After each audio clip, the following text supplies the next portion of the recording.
Known as the movie capital of the world, bringing films to audiences that provide entertainment and at times thought-provoking drama, Hollywood recently hosted a different kind of media through a unique forum broadcast live worldwide on Supreme Master Television on Saturday, July 26, 2008.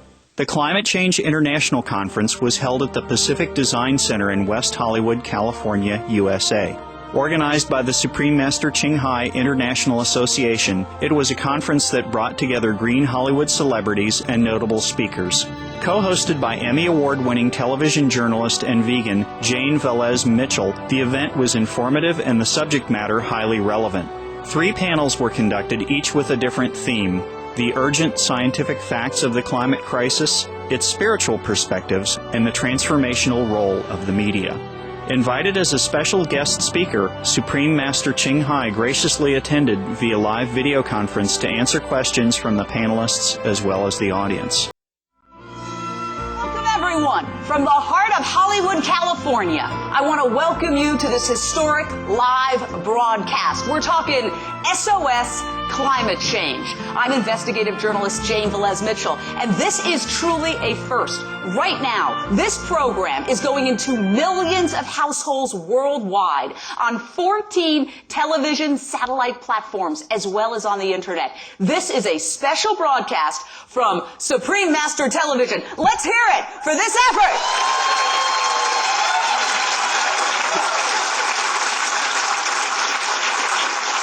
Are we going to change the world? Are we going to get people to start eating their fruits and vegetables and stop eating so many hamburgers? Very well put. Meat kills, especially the animal who is killed for the meat. That's why we like to say peace begins on your plate. So all of you out there who say you're peaceful and you want world peace, start it right on your plate.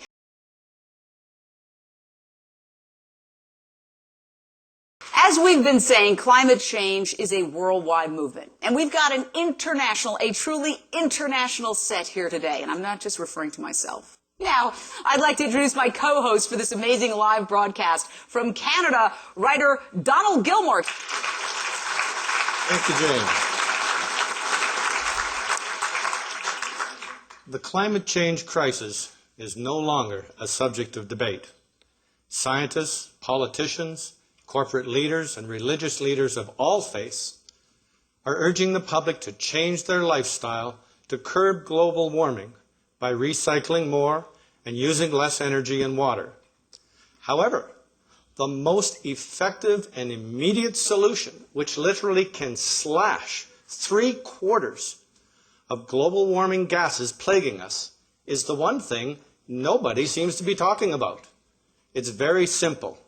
Change your diet. That is for sure. This is Mother Nature's fast food. You pick it up, you take a bite, and you eat it. What could be faster? We're happy to say that now, for the first time, environmental groups, animal rights advocates, interfaith groups, and yes, even the media are coming together to help the world wake up to the madness of the average American diet. A self-destructive diet which is, unfortunately, being spread around the world, as you referred to, Donald. Very much so. But don't take it just from us. Let's hear from the experts who have studied the global warming crisis scientifically and meticulously. The hour is late. It's time to decide. I'm quite confident that we will make choice wisely. In addressing global warming issues, the scientists have made it quite clear. Climate change as a self-inflicted wound, if you like, can wipe out the very meager assets. We have a climate crisis that is a planetary emergency. We are so close to the red line that perhaps we may wake up tomorrow and find that there's nothing to save after all. We have reached a point where we have a real emergency. The message should be clear. Climate change must take its place along those threats like conflict, poverty. Climate change is responsible for conflicts that can only deepen in the future if we don't act as soon as possible. It's the only thing that I believe has the power to fundamentally end the march of civilization as we know it. You will have a catastrophe added to another catastrophe. Climate change means catastrophically violent weather. Like wildfires and devastation. Rising sea levels. Rising food prices. To the spread of disease.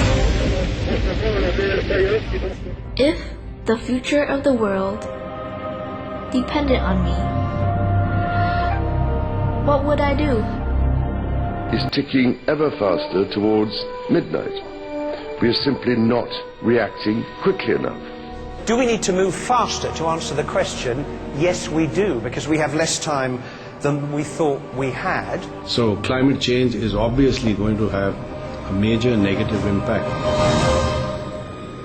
The scale and the pace of environmental change at the beginning of the 21st century are a serious wake-up call to us as human beings on this planet. We know without a doubt that global warming is a reality, and the question today is not is it happening and not is it bad, but what are we going to do about it? We are all part of the program of global warming.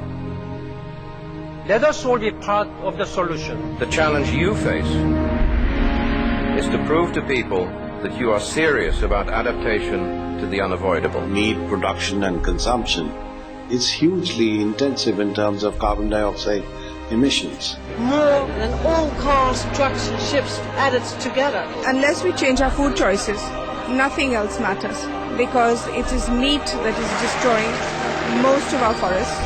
It's meat that pollutes the waters. It is meat that is creating disease, which leads to all our money being diverted to hospitals.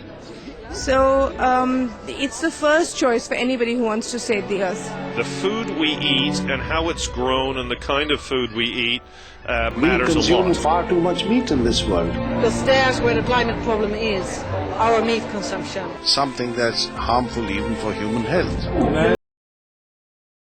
Do eat a lot of vegetarian meals. I think that's something we can all do. That's one of the easiest ways that we can make an immediate and quite substantial impact. There are some wonderful environmental benefits in terms of taking a couple of steps lower down the food chain. And the choice we face is a really simple one, actually. Just for one day or more than that, become a vegetarian. And as individuals, through the choices we make, the purchases we make. If we once understand this and take the necessary actions, then we actually have a much better situation. And if you eat less meat, you will be healthier and so would the planet. Then there's some kind of realization of individual responsibility to take care of this planet. Our generation has inherited an incredibly beautiful world, and it's really in our hands whether our children inherit the same world. That is our duty, so that our children can have a decent quality of life on this planet. We cannot be anything less than courageous and revolutionary in our approach to tackling climate change. It's a win-win situation if you eat less meat. Living in harmony with the natural world is the only way for the future. 6 billion people, one planet, one chance to get it right. Go veg, be green, and save our planet.